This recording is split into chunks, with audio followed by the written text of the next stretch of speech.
ଏଇଭଳିଆ ନେତାକୁ ଦଳ ଯୋଉ ଆଜି ତାଙ୍କୁ ଇଏ ବହିଷ୍କାର କରୁଛି ଏଇଟା ଗୋଟେ ବହୁତ ବଡ଼ ଭୁଲ ନିଷ୍ପତ୍ତି। ବିଜେଡିର ତାଙ୍କର ପ୍ରତି ଯୋଉ ଅବିଚାର ଥିଲା ଆଜି ସେଟା ଗୋଟେ ବହୁତ ବଡ଼ ଭୁଲ ହେଇଛି। ଏଇ ଯୋଉ ସେବା ଆସି କୌଣସି ଦଳ ଦେଖିନଥାନ୍ତି, ତାଙ୍କର ସମସ୍ତେ ସମାନ ତାଙ୍କ ପାଖରେ। ପ୍ରତିଦିନ ସେ ଲୋକଙ୍କ ସେବା ଭିତରେ ରହିଥାନ୍ତି, ନିଜକୁ ସାମିଲ କରିଥାନ୍ତି। ମାନେ ପାଖାପାଖି ସେ 24 ଘଣ୍ଟାରୁ ପାଖାପାଖି ସେ ଲୋକଙ୍କ ପାଇଁ 18 ଘଣ୍ଟା କାମ କରିଥାନ୍ତି।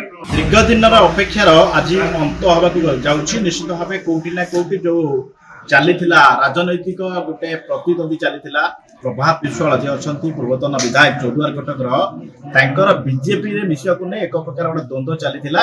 ଦୀର୍ଘ ଦିନର ଦ୍ୱନ୍ଦ୍ୱ ଦୂର ହେଇଛି। ଆଜି ପ୍ରଭାତ ବିଶ୍ୱାଳ ବିଜେପିରେ ମିଶିବେ, ଏ ନେଇ ନିଶ୍ଚିତ ଭାବେ ଏକ ପ୍ରକାର ତାଙ୍କ ବାସଭବନ ଯୋଉ ଅଛି ମହାନଦୀ ବିହାର ବାସଭବନ, ସେଠାରେ କର୍ମୀ ଏବଂ ତାଙ୍କର ଯିଏ ଶୁଭେଚ୍ଛୁ ଅଛନ୍ତି ସେମାନେ ପହଞ୍ଚିଛନ୍ତି ଏବଂ କିଭଳି ଭାବରେ ଏକ ବିରାଟ ରାଲି ମାଧ୍ୟମରେ ପ୍ରଭାତ ବିଶ୍ୱାଳ ଭୁବନେଶ୍ୱର ଯିବେ ଏବଂ ବିଜେପି ର ଯୋଉ କାର୍ଯ୍ୟାଳୟ ଅଛି କାର୍ଯ୍ୟାଳୟରେ ଯୋଗ ଦେବେ।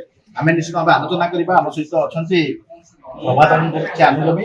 ଆପଣ କେତେବେଳେ ଯାଉଛନ୍ତି, କୋଉଭଳି ଭାବରେ ଏବେ ଯୋଉ ଦ୍ୱନ୍ଦ୍ୱ ଥିଲା ସେ ଦ୍ୱନ୍ଦ୍ୱ ମଧ୍ୟ ପରିଷ୍କାର ହେଇଛି। ପ୍ରଭାତ ବିଜେପିରେ ମିଶୁଛନ୍ତି, କେତେ ଉତ୍ସାହିତ ଅଛନ୍ତି କଣ କହିବେ? ଆଜି ବହୁତ ଦିନର ଅପେକ୍ଷା ତାର ଆଜି ଅନ୍ତ ଘଟିଛି। ଏଠି ଗୋଟେ ପ୍ରଭାତ ଯୋଉଟେ ଅପ୍ରତିଦ୍ୱନ୍ଦୀ ନେତା ଯେ ଖାଲି ସେ ଚୌଦ୍ୱାର କଟକ ଭିତରେ ସୀମିତ ନୁହନ୍ତି, ଓଡ଼ିଶାର କୋଣ ଅନୁକୋଣରୁ ପ୍ରାୟ ଲୋକ ତାଙ୍କୁ ଭଲ ପାଆନ୍ତି। ଆଉ ପ୍ରତିଦିନ ସେ ଲୋକଙ୍କ ସେବା ଭିତରେ ରହିଥାନ୍ତି, ନିଜକୁ ସାମିଲ କରିଥାନ୍ତି। ମାନେ ପାଖାପାଖି ସେ 24 ଘଣ୍ଟାରୁ ପାଖାପାଖି ସେ ଲୋକଙ୍କ ପାଇଁ 18 ଘଣ୍ଟା କାମ କରିଥାନ୍ତି। ରାଜ୍ୟର କୋଣ ଅନୁକୋଣରୁ ତାଙ୍କୁ ଏସିଡ୍ ମେଡିକାଲ ପାଇଁ ପ୍ରତିଦିନ ସବୁ ଦଳରୁ ତାଙ୍କୁ ଫୋନ ଆସିଥାଏ। ତ ଏଇ ଯୋଉ ସେବା ଆସି କୌଣସି ଦଳ ଦେଖିନଥାନ୍ତି, ତାଙ୍କର ସମସ୍ତେ ସମାନ ତାଙ୍କ ପାଖରେ।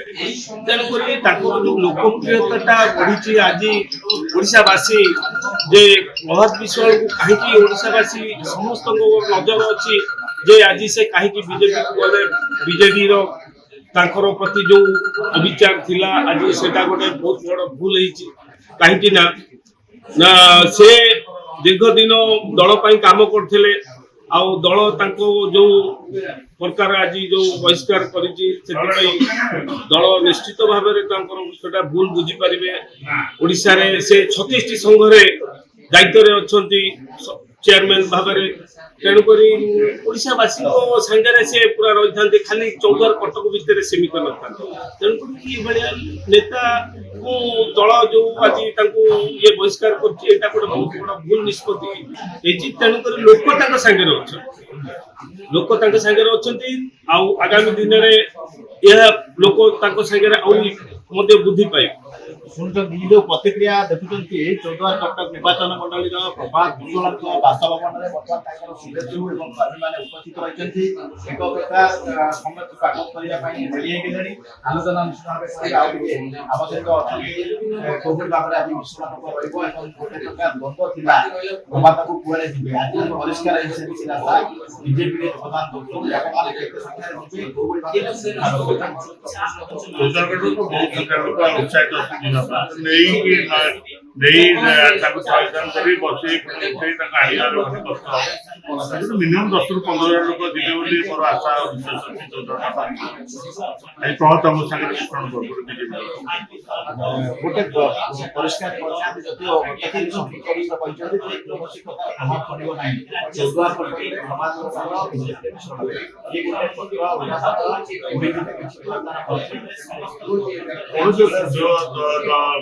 କୋଉ ଦଳରେ ଥିବ ପତ୍ର ଉଡ଼ିଯିବ, କିନ୍ତୁ ପ୍ରଭାତ ପତ୍ର ଉଡ଼ିଗଲେ ପୁଣି ଗୋଟାଏ ଜାଗାରେ ଏକାଠି ପ୍ରଭାତ ପୁଣି ସେ ଉଡ଼ା ପତ୍ରକୁ ପୁଣି ତାକୁ ଗୋଟେ ଗାଡି ପୁଣି ଦାନା ପୁଣି ଦାନା ପତ୍ର ଆଜ୍ଞା ଉଡ଼ା ପତ୍ର ପ୍ରଭାତ ରହିବ। ପ୍ରଭାତ ସବୁ ଜାଗାକୁ ଉଡ଼ିକି ଆସି ପ୍ରଭାତ ରହିବ। ତେଣୁକରି ପ୍ରଭାତ କର୍ମୀ ସଫିସିଏଣ୍ଟ ଅଛନ୍ତି, କିଛି ଅସୁବିଧା ନାହିଁ। ସେଥିପାଇଁ କୋଉ ଦଳ କଣ ନିଷ୍ପତ୍ତି କଲେ ସେ ଦଳରେ ଏତେ ଭାବବିହ୍ୱଳ ହବା ଦରକାର ନାହିଁ। ପ୍ରଭାତ ବ୍ୟକ୍ତିଗତ ତାଙ୍କର ସ୍ୱାଧୀନ ପାର୍ଟିରେ ରହିଲେ କହିବେ, ଆମେ ମଧ୍ୟ ସ୍ୱାଧୀନ ପାର୍ଟିରେ ପ୍ରଭାତ ପାଖକୁ ଆସୁଛୁ। ଆମକୁ ଆଜି ଦଳ ଅଣଦେଖା କଲା, ଦଳ ଆମକୁ ପଚାରିଲାନି, ଆମେ କୋଉଠି ରହିବୁ? ଶୈତାନ ତ ହବ ନା। ପ୍ରଭାତ ଜଣେ ବ୍ୟକ୍ତିତ୍ୱ, ମୋର ଦେହ ସ୍ୱାସ୍ଥ୍ୟ ଖରାପ ସମୟରେ ପ୍ରଭାତ ମୋବାଇଲ ତିଆରି ମୋତେ ଦିଲ୍ଲୀ ନେଇଥିଲେ ଭେଲୋର ନେଇଥିଲେ ମୋର ମୋତେ 6ଟା ବ୍ଲଡ ଦେଇଥିଲେ ମୋର ବ୍ୟକ୍ତିଗତ ମାନବିକତା କହୁଛି ମୁଁ ପ୍ରଭାତଙ୍କୁ ସାର୍ କହିବା ଦଳ ଯୁଆଡେ ଯାଉଛି ଯାଉ ଚୌଦ୍ୱାର କଟକରେ ପ୍ରଭାତଙ୍କ ମିଶ୍ରଣ ପରେ ବିଜେପିରେ ଚୌଦ୍ୱାର କଟକରେ ବିଜେଡିର ପରିସ୍ଥିତି କେମିତି ରହିବ? ସିଏ ତାଙ୍କ ପରିସ୍ଥିତି କଥା ସିଏ ଚିନ୍ତା କରିବେ ଆମେ ଆମର ଯୋଉଟା ପ୍ରଭାତ ସାଙ୍ଗେ ଯାଉଛୁ ପ୍ରଭାତ ଯୋଉଠି ଯିବେ ପ୍ରଭାତ ସାଙ୍ଗେ ଚିନ୍ତା କରିବେ କିଏ କାହାର ରଣଭୂମି ଯେଜା ରଣଭୂମି ଯେଜା ସ୍ଥିର କରିବେ ସେଥିରେ କିଛି ନାହିଁ ପ୍ରଭାତ ଯେହେତୁ ଆମର ବିଜେପିରେ ମିଶିବେ ବିଜେପିରେ ମିଶିଲା ପରେ ସେ ବିଜେପିର କିଭଳି ସଂଗଠନ ହବ ମାନେ କିଭଳି ଆହୁରି ଉତ୍ତର ଉନ୍ନତ ହବ କିନ୍ତୁ ସେ କଥା ଚିନ୍ତା କରିବେ ଇଏ ଶୁଣୁଥିଲେ ଯୋଉଭଳି ଭାବରେ ପ୍ରତିକ୍ରିୟା ରଖୁଛନ୍ତି ଯୋଉମାନେ କର୍ମୀ ଅଛନ୍ତି ପ୍ରଭାତଙ୍କର ଅନୁଗାମୀ ଅଛନ୍ତି ସେମାନେ କହୁଛନ୍ତି ଯେ ମିଶ୍ରଣରେ ନିଶ୍ଚିତ ଭାବେ କୋଉଠି ନା କୋଉଠି ଚୌଦ୍ୱାର କଟକରେ ବିଜେଡିର ଯୋଉ ଗଡ଼ ଥିଲା ବିଜେଡି ଯୋଉ ଆଶା ସ୍ୱପ୍ନ ନେଇ 24 ବର୍ଷ ଧରି ଶାସନ କରୁଥିଲା ଏବଂ ଚୌଦ୍ୱାର କଟକରେ ବିଜେଡିର ଗୋଟେ ସକ୍ରିୟ ଶକ୍ତି ଥିଲା କିନ୍ତୁ ସେ ଶକ୍ତି ଆଜି ହ୍ରାସ ପାଇବ ଯେହେତୁ ବିଜେପିରେ ଯୋଗ ଦଉଛନ୍ତି ପୂର୍ବତନ ବିଧାୟକ ପ୍ରଭାତ ବିଶ୍ୱାଳ। ଆଲୋଚନା କରିବା ଏକ ପ୍ରକାର ଆଜି ମିଶ୍ରଣ ସରିଯାଇଛି ଆପଣମାନେ ପ୍ରସ୍ତୁତ ମଧ୍ୟ ହୋଇସାରିଛନ୍ତି ଯୋଉ ଦ୍ୱନ୍ଦ୍ୱ ଗୋଟେ ଥିଲା ସେ ଦ୍ୱନ୍ଦ୍ୱ ମଧ୍ୟ ପରିଷ୍କାର ହୋଇଯାଇଛି କୋଉଭଳି ଭାବେ ଦେଖୁଛନ୍ତି ମିଶ୍ରଣ କଣ କରିବା? ଗୋଟାକୁ ଆମେ ଯଦି ଚିନ୍ତା କରିବା ତ ଗୋଟେ ସାମୂହିକ ଅଞ୍ଚଳର ବା ସାମୂହିକ ଜାଗାର ବିକାଶ କରିବା ପାଇଁ ହେଲେ ଆମକୁ ରାଜନୈତିକ ଶକ୍ତିର ଆବଶ୍ୟକତା ଅଛି। ତ ପ୍ରଭାତଙ୍କର ଯୋଉ ବ୍ୟକ୍ତିଗତ ସାହାଯ୍ୟ ପରୋପକାରୀ ଗୁଣ ଯାହା ବି ସେ କରି ଆସିଛନ୍ତି ସାରା ଜନସାଧାରଣ ଜାଣିଛନ୍ତି ସାରା ଓଡ଼ିଶାର ଜନସାଧାରଣ ଜାଣିଛନ୍ତି ଚୌଦ୍ୱାର କଟକର ଜନସାଧାରଣ ମଧ୍ୟ ଜାଣିଛନ୍ତି ଯେହେତୁ ଆଜି ଯୋଉ ମିଶ୍ରଣ ବିଷୟରେ ମୁଁ ଏତିକି କହିବି ଯାହା ତାଙ୍କର ନିଷ୍ପତ୍ତି ଅଛି ଆମେ ତ କହିପାରିବୁନୁ କେତେବେଳେ ଠିକ ଅଛି କାରଣ ସେ ଯେତେବେଳେ ବି ନିଷ୍ପତ୍ତି ନିଅନ୍ତି ସବୁବେଳେ ଠିକ ନିଷ୍ପତ୍ତି ହିଁ ନେଇଥାନ୍ତି ଆଉ ଆମେ ସେ ନିଷ୍ପତ୍ତି ଶୁଣୁଥିଲେ ଏଇ ଯୋଉ ପ୍ରତିକ୍ରିୟା ରଖୁଛନ୍ତି କର୍ମୀ ଏବଂ ଯୋଉମାନେ ପ୍ରଭାତଙ୍କର ଅନୁଗାମୀ ସେମାନେ ମଧ୍ୟ ତାଙ୍କ ବାସଭବନରେ ପହଞ୍ଚିଛନ୍ତି ଏବଂ ସ୍ୱାଗତ ପାଇଁ ଏକ ପ୍ରକାର ସମସ୍ତେ ପ୍ରସ୍ତୁତ ହୋଇସାରିଛନ୍ତି ଯୋଉ କଥା ଗୋଟେ ଦ୍ୱନ୍ଦ୍ୱ ଥିଲା କିଏ ଯିବ କିଏ ରହିବ ଏ ନିଶ୍ଚିତ ଭାବେ କିଛି କର୍ପୋରେଟର ମଧ୍ୟ ବାଧ୍ୟବାଧକତା କରାଯାଉଛି ଯେ ଆପଣମାନେ ପ୍ରଭାତଙ୍କ ସହିତ ଯାଆନ୍ତୁ ନାହିଁ ଏ ପ୍ରକାର ପ୍ରତିଦ୍ୱନ୍ଦ୍ୱୀ ପରେ ମଧ୍ୟ ସବୁ କର୍ପୋରେଟର ମାନେ ଏକାଠି ହେଇଛନ୍ତି ଏବଂ ଯୋଉମାନେ ପ୍ରଭାତଙ୍କ ସଙ୍ଗରେ ଥିଲେ ସେମାନେ ଆଜି ଭୁବନେଶ୍ୱର ଯିବେ ସ୍ୱାଗତ କରିବେ ଆଜି ଏକ ପ୍ରକାର ପଦ୍ମ ଧରିବେ ପ୍ରଭାତ ବିଶ୍ୱାଳ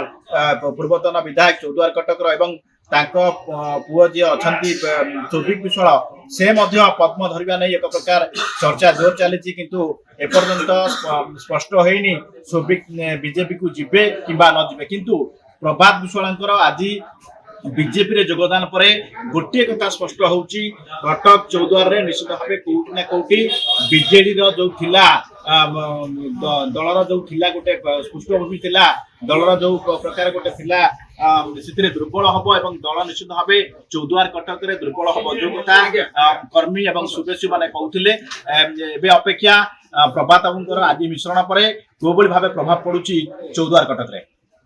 କଟକରୁ ବଳରାମ ନାୟକ, ଓଡ଼ିଶା ଭାସ୍କର।